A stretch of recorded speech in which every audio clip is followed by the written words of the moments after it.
Wanted. Ambitious individual for leadership position. Be prepared for difficult application process and stressful work environment. Challenges, many. Rewards, numerous. Failure, possible. Your employer, the American people. The few chosen have been the presidents.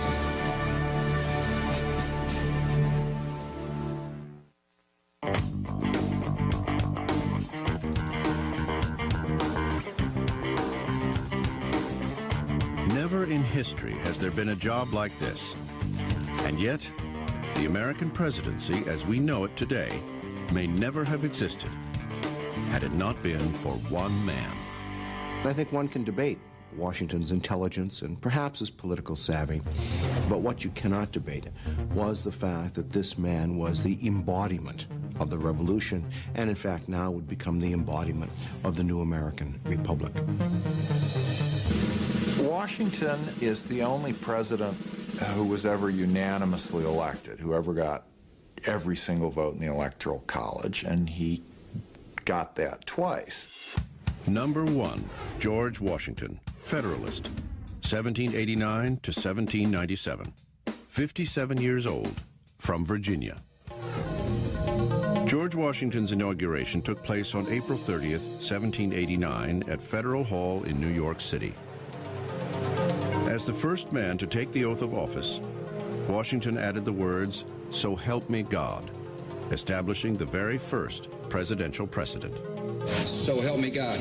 So help me God. So help me. Help me God. So help me God. At best, Washington was apprehensive about his new job. After leaving his home at Mount Vernon, he wrote, "My movements to the chair of government will be accompanied with feelings not unlike those of a culprit who is going to the place of his execution. I greatly fear that my countrymen will expect too much from me."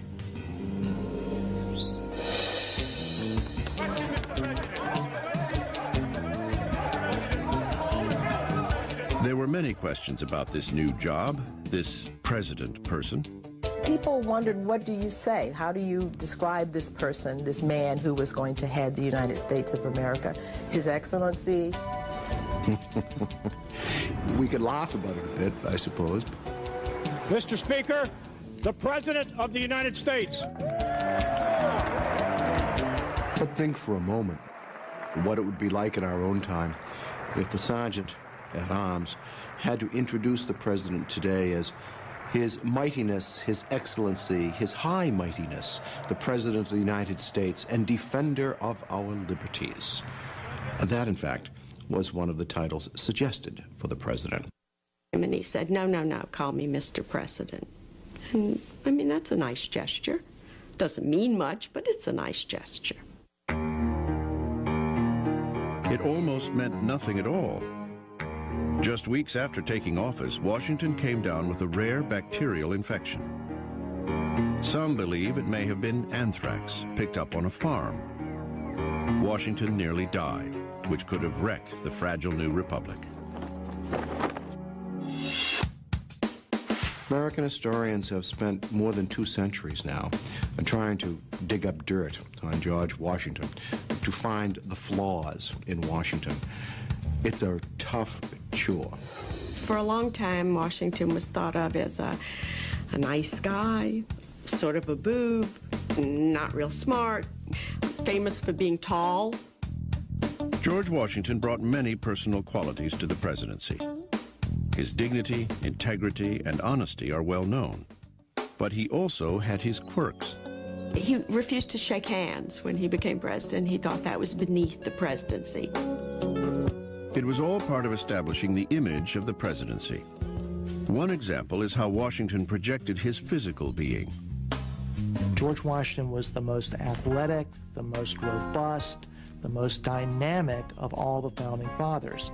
He was the action hero, if you will, of the 18th century, who was considered by Jefferson the best horseback rider of the entire period.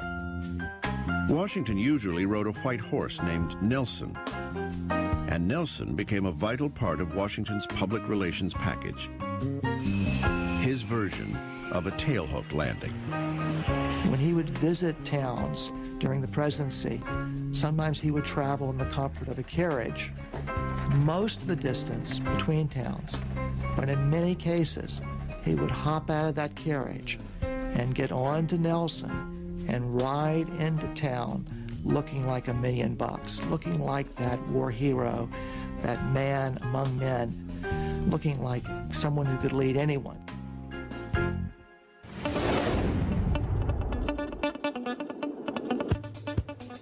Washington traveled extensively during his presidency, deliberately visiting every state in the new Union.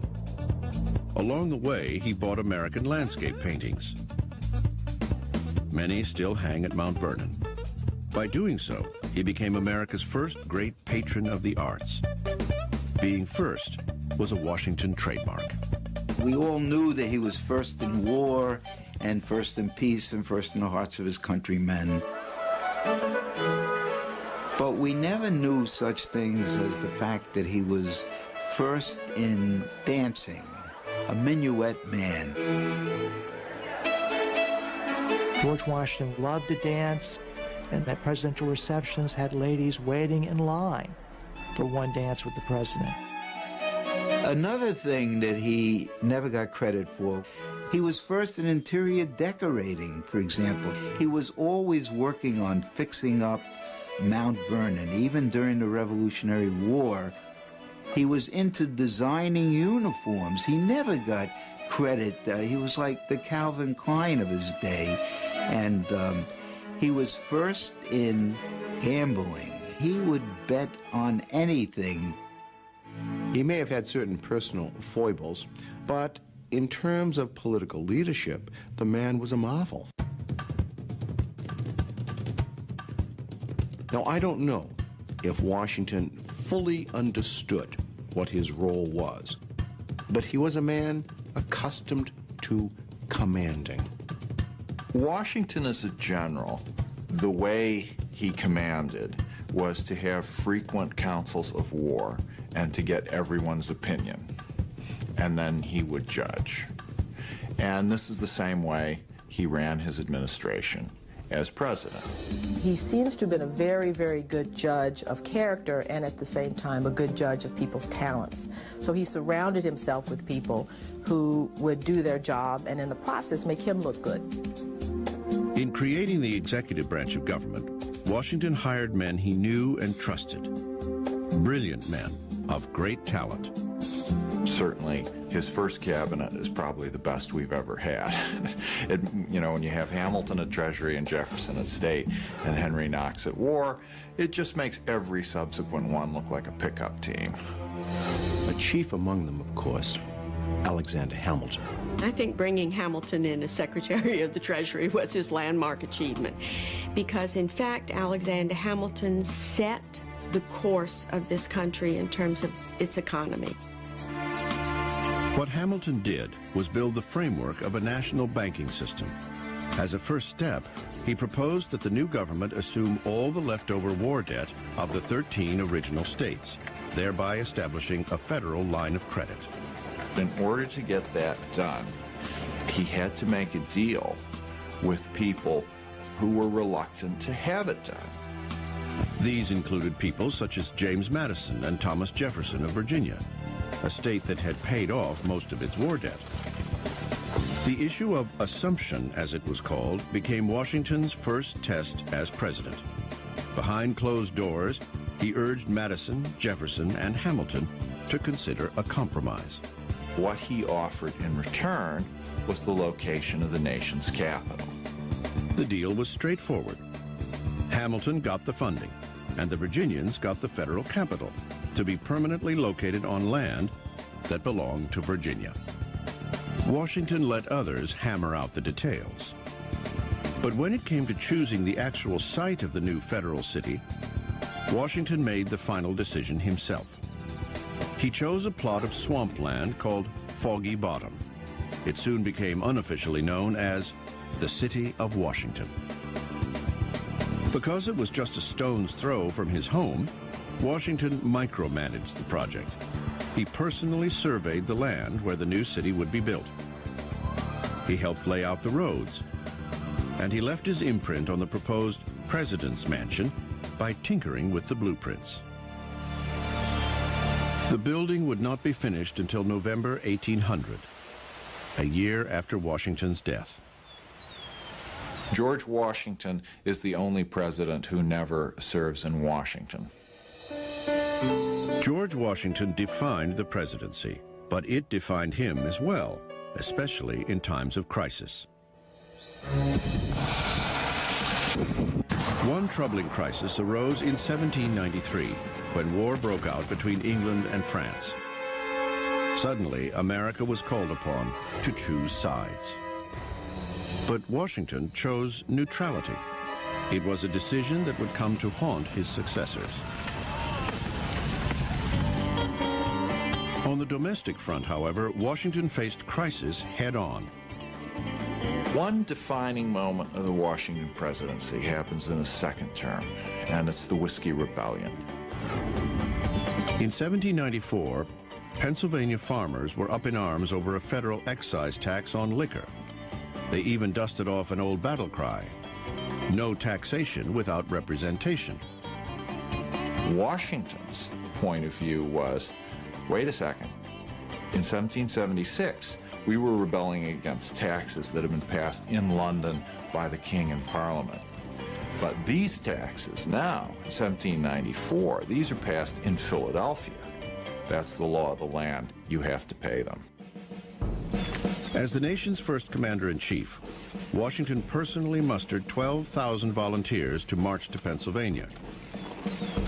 This show of force was all it took to put down the rebellion. Washington understood very clearly that everything he did as the first president of the United States would be watched by nations abroad and by people at home and would set a precedent. Well, the main precedent, the one that he's known the most for, is that he left. He decides at the end of his second term that he wants to step down. Partly, I think he's feeling the approach of age. He's in his mid-60s. I think he also wants to teach the country a lesson in the passing on of power. And you wonder, for example, if somebody like Richard Nixon, say, had been our first president, would Nixon have stepped down? Grace is a knowing when to leave. Washington left after 2 terms. I think that was his finest moment. In 1798, George Washington produced 11,000 gallons of whiskey at Mount Vernon, making him the single largest distiller of alcohol in America. He was the most deserving person ever to become president, and he may have been the most personally unsuited for the job. John Adams had a miserable presidency. It began on a gloomy March day in Philadelphia, 1797, at his inauguration. Everybody is very moved to see the great hero George Washington leave the stage. And John Adams writes that Washington gave him a look as if to say, well, I'm leaving, now you're coming in, see if you enjoy the job. Number 2, John Adams, Federalist, 1797 to 1801. 61 years old, from Massachusetts. If you think about following George Washington, how does one follow a person who is the American Cincinnatus? Oh my God, can you imagine how poor John Adams must have felt upon succeeding to the presidency, to follow this man? He was Harvard educated, yet insecure, enormously ambitious, yet oddly humble. Adams is a wonderful character. I mean, you've got to love him. He's erratic. One day he's up, one day he's down. I think there may have been a little imbalance there in his system. He craved fame and power, but he always pulled himself back and said, no, I must make sacrifices for my country. Some days he thought he was on top of the world, and other days he thought he was just the lowest failure on earth. John Adams is a figure who was in many ways racked with self-doubt, at the same time enormously ambitious. Adams's personality was not suited to the presidency. John Adams certainly had the political pedigree to be president. He was a signer of the Declaration, a member of the Continental Congress, minister to France and England, and America's first vice president. And yet, as a leader of men, John Adams' management style was problematic at best. During his administration, Adams is heavily criticized for his pretentiousness as a man who was kingly in a way that George Washington never was. He was a very, very opinionated man, and he was sure that he was right and did not accept counsel as well as other presidents have. Adams was also prone to fits of anger, which he unleashed on subordinates.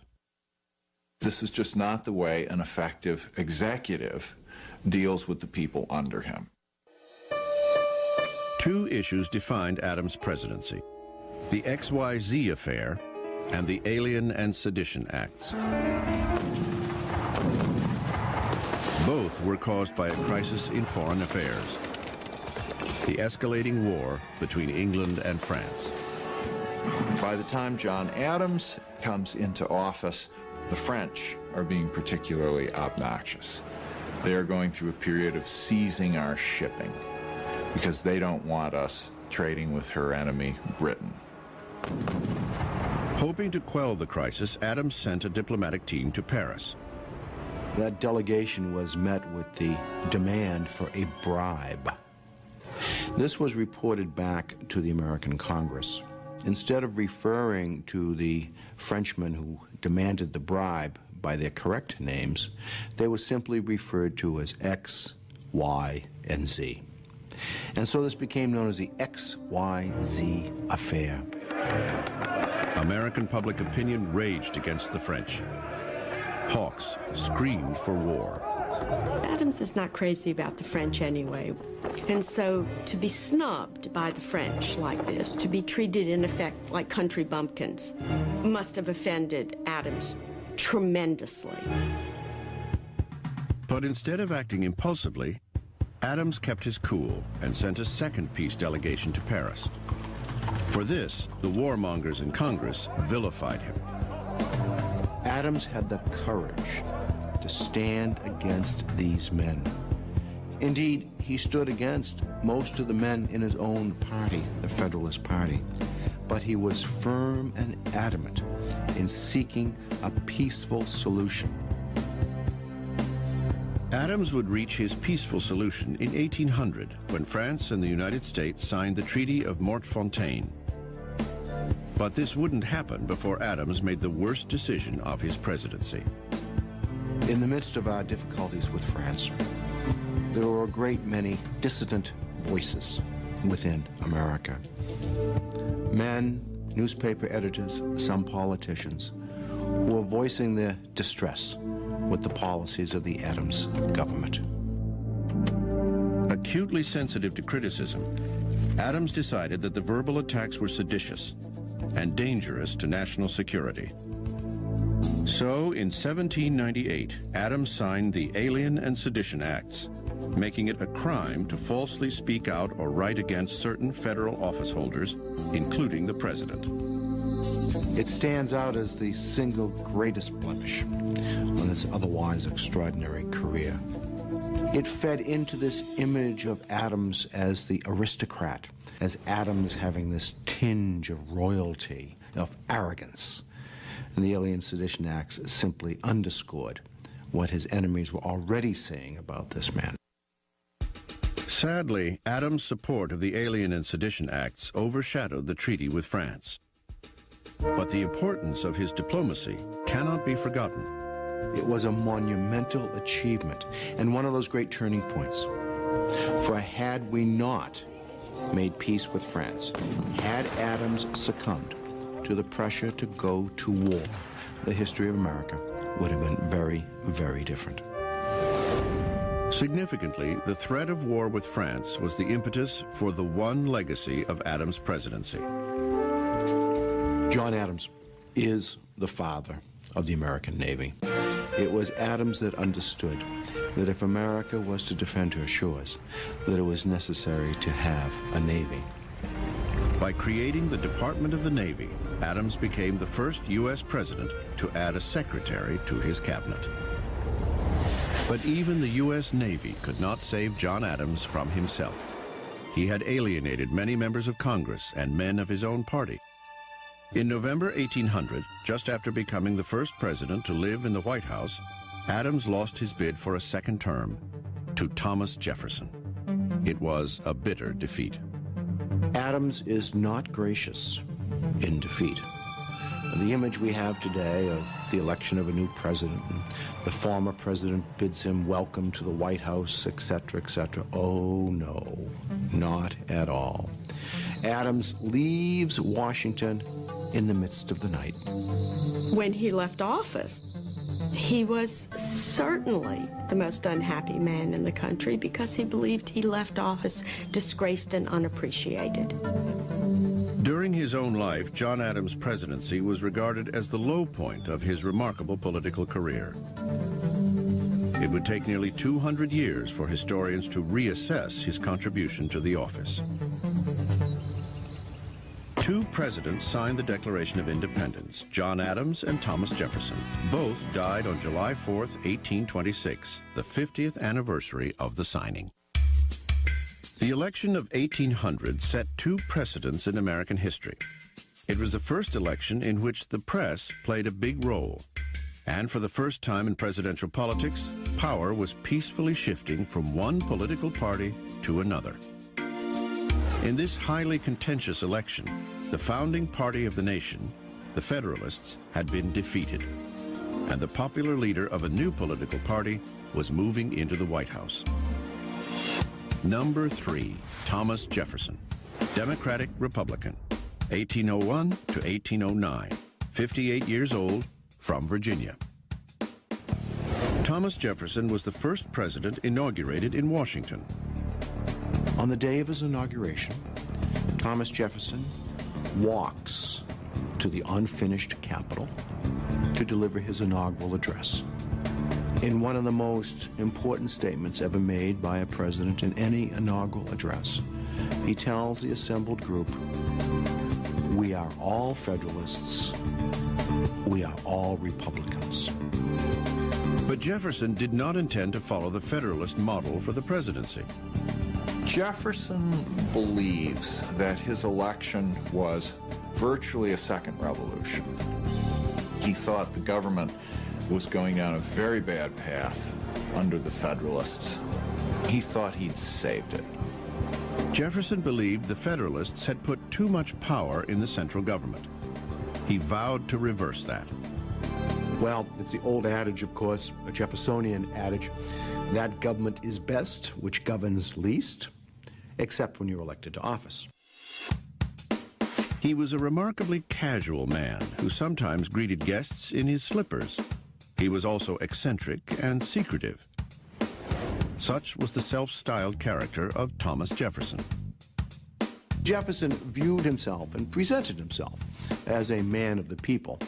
Somewhat ironic, again, because here is Mr. Jefferson, who lives in perhaps the most elegant home in all of America, Monticello. He's hardly a man of the people. But on the other hand, he has this ability to connect and to make this pretense, to make this image of this Democrat with a small d. To help spin this image, Jefferson adopted a casual tone for protocol and official behavior at the president's mansion.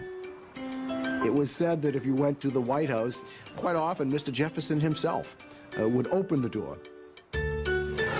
Jefferson also ended the formal state dinners established by Washington and continued by Adams. Instead, he hosted informal supper parties, where guests could sit anywhere they pleased. Even at the same time that Jefferson is symbolically downgrading the office, he is using it very effectively, and he calls the tune. President Jefferson was a quiet but effective manager who preferred working in the privacy of his office than in the public eye. He does not give his annual messages to Congress as speeches in person. He doesn't do that. He sends them written messages instead. He did not like to give public addresses. He was not a good public speaker. He had a very, very soft voice, apparently. But he was definitely a brilliant and cunning politician. He is brilliant at using power in a way that people don't know that he's using it.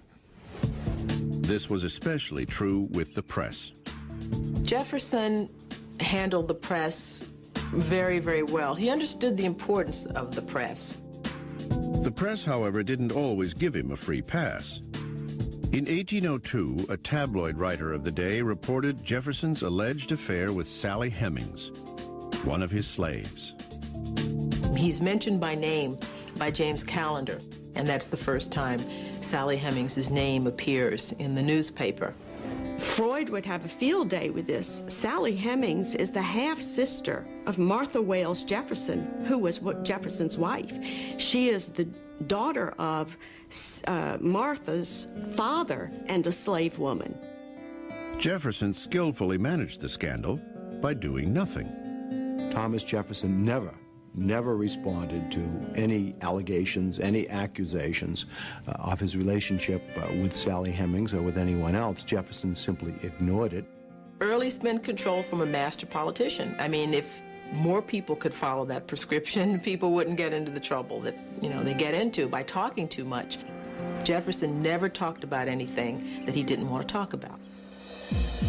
The defining moment of Jefferson's presidency was his expansion of executive power to make the Louisiana Purchase, the mega deal of the 19th century. It more than doubled the size of the United States for a mere $15 million. This is just a bargain. But he doesn't know whether it's constitutional for him to do this. In fact, he rather thinks it isn't. Had he been true to his principles, he never would have done it. Not only did he do it, but he used Alexander Hamilton's system of finance to fund it, a system he had publicly opposed for 15 years. In effect, Jefferson did a complete political 180. Because of this, the Federalists attacked him. They hammer him with this.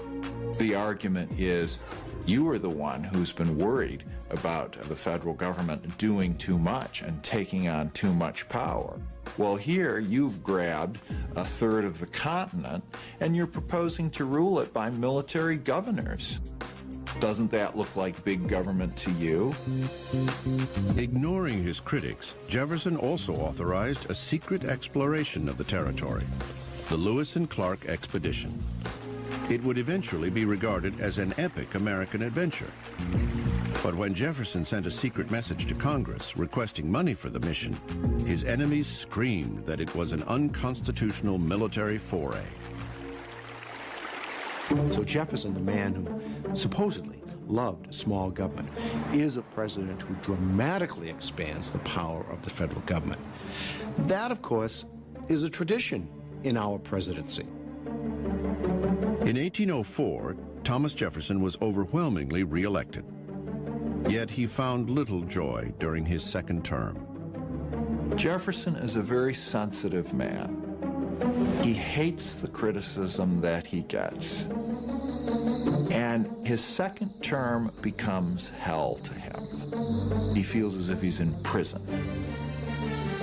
I think Jefferson's greatest shortcoming in office was his inability to deal with the rising international crisis.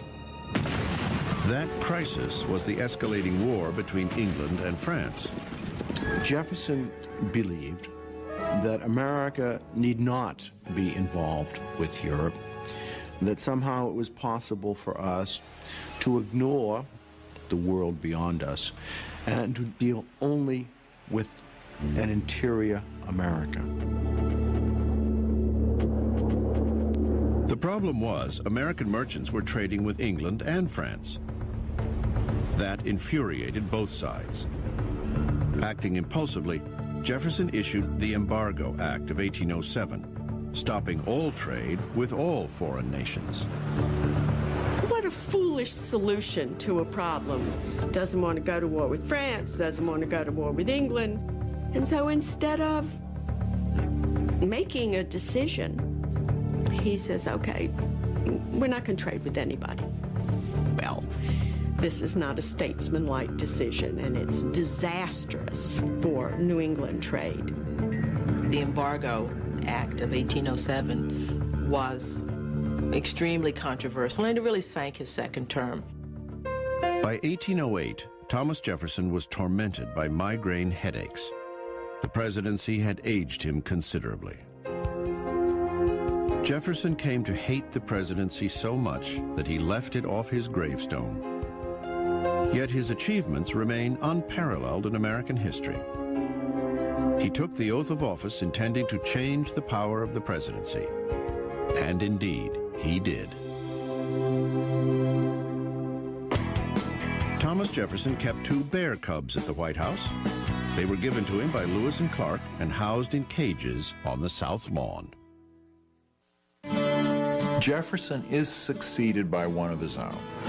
The president who follows him is his Secretary of State, his friend, his associate, really his right-hand man for over 20 years. Number 4, James Madison, Democratic-Republican, 1809 to 1817, age 57, from Virginia. He was eminently qualified for the job.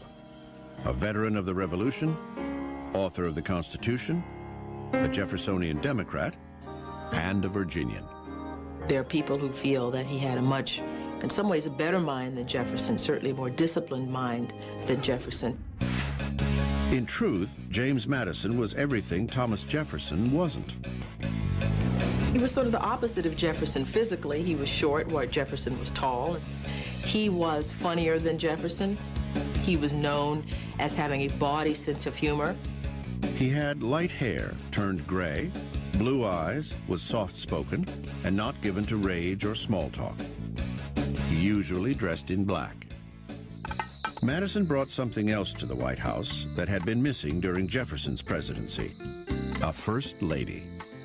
Dolly Madison is enormously important in the shaping of protocol. She is a younger, vivacious woman who sparkles, sort of brightens up what is considered Madison's drab exterior.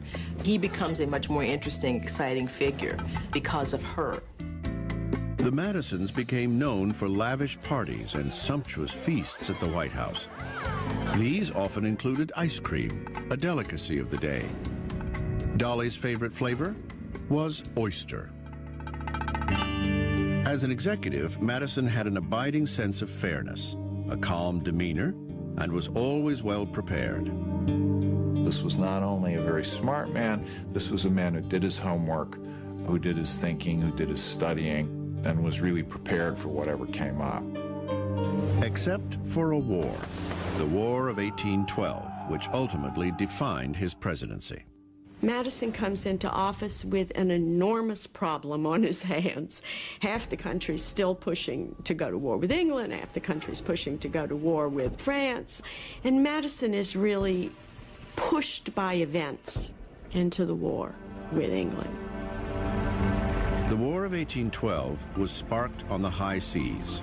Shortly after Madison's inauguration, the British began seizing American ships and impressing U.S. sailors and merchant seamen. Diplomatic efforts to solve the crisis went nowhere. Finally, on June 18, 1812, James Madison became the first president in U.S. history to ask Congress for a declaration of war. Imagine what chutzpah it took. We declared war on Great Britain. They did not declare war on us. Our Navy in 1812 numbered about 20 ships. Theirs numbered about 1,000. Their army was battling Napoleon and was triumphant. We had barely a militia.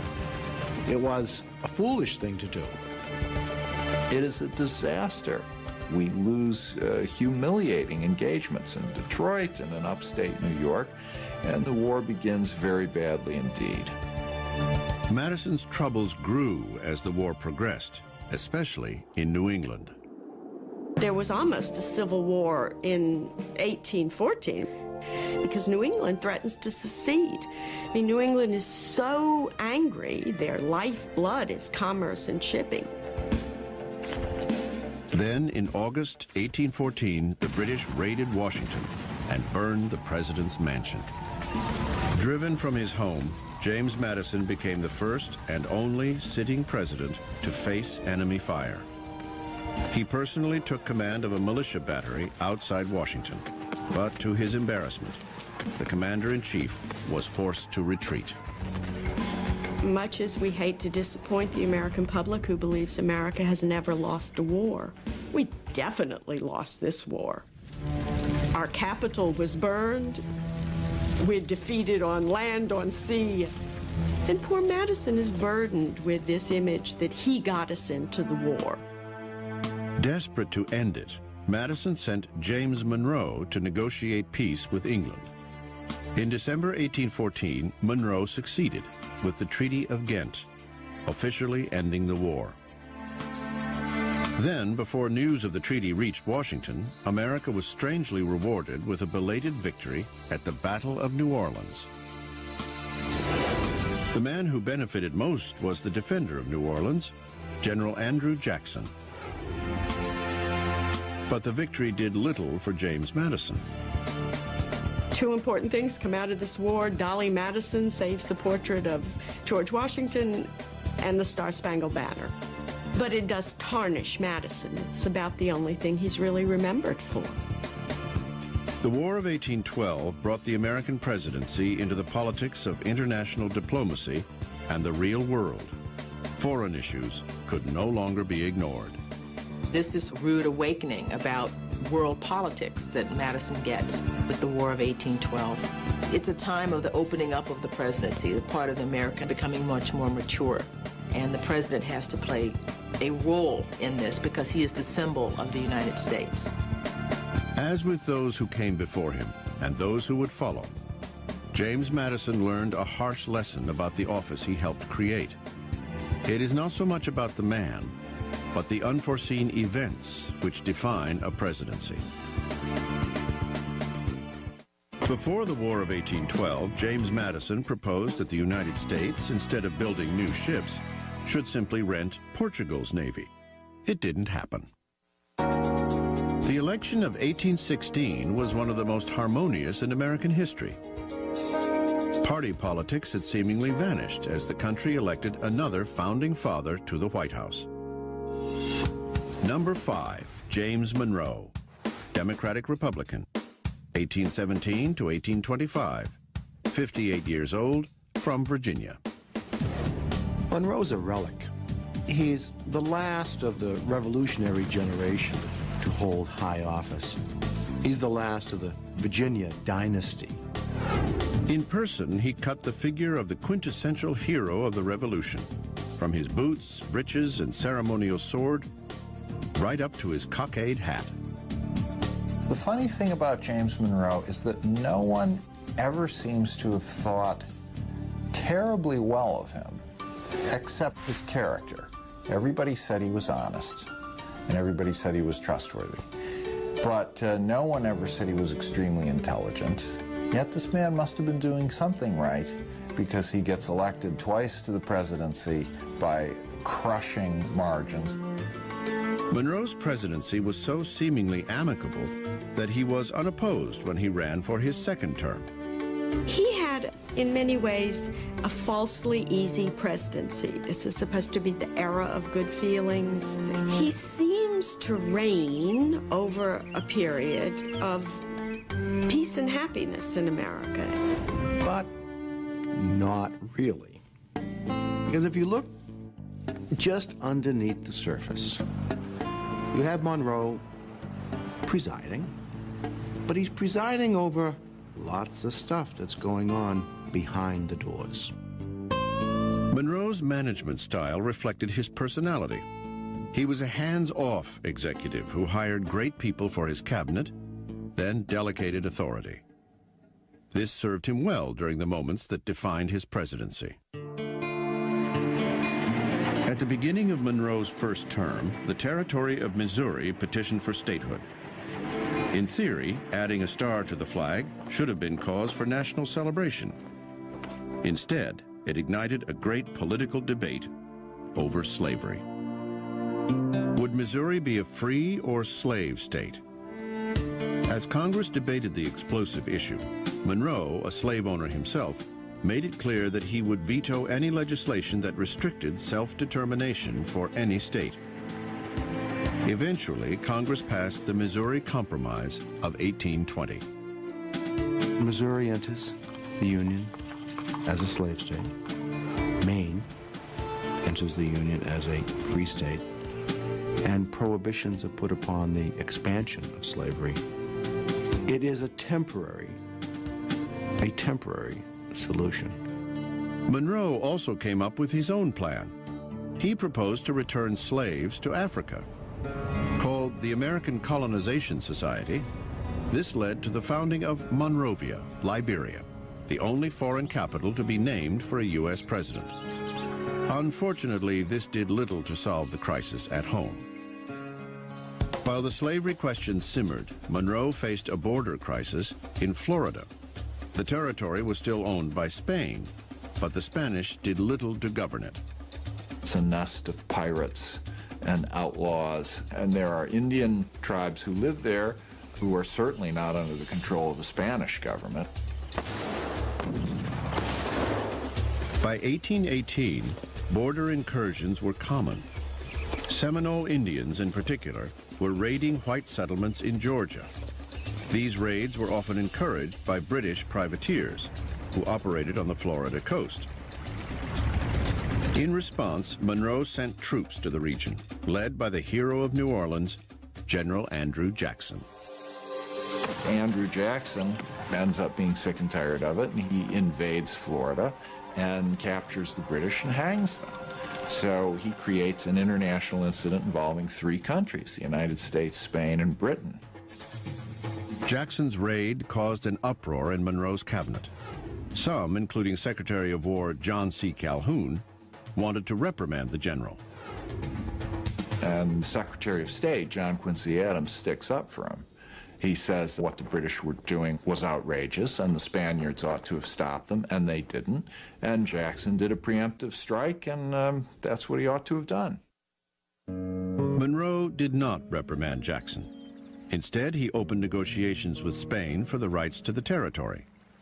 In 1819, the Spanish ceded Florida to the United States without a fight. Border disputes were constant during Monroe's tenure. Significantly, it was a border issue that led to Monroe's defining moment in office. In December 1823, the president delivered a message to Congress and to the world. Ostensibly, he addressed a minor dispute between Russia and the United States over Alaska. But the speech contained a short paragraph that became his legacy. It stated, "The American continents are henceforth not to be considered as subjects for future colonization by any European powers." The Monroe Doctrine is our statement that we reject European countries coming in and trying to acquire further territorial gains in this hemisphere. You stay in your hemisphere, we'll stay in ours. It wasn't until 1852 that people began calling it the Monroe Doctrine. By then, it was regarded as Monroe's greatest moment. And yet, he was not the true author. That's a wonderful example of how the presidency is becoming the central branch of the government. And the president is becoming so important. The Monroe Doctrine is written by John Quincy Adams, Secretary of State. But because it happens in Monroe's administration, it's known as the Monroe Doctrine. The end of James Monroe's presidency was a turning point in American political history. He was the last of the revolutionary generation, the last of the architects of the American Republic. These men were not politicians. Their vision of themselves was as caretakers of and leaders of a nation, as good citizens, as statesmen. And I think that that maybe marks the difference between the generation of Jefferson and Adams and the generation of Andrew Jackson and the men who come after.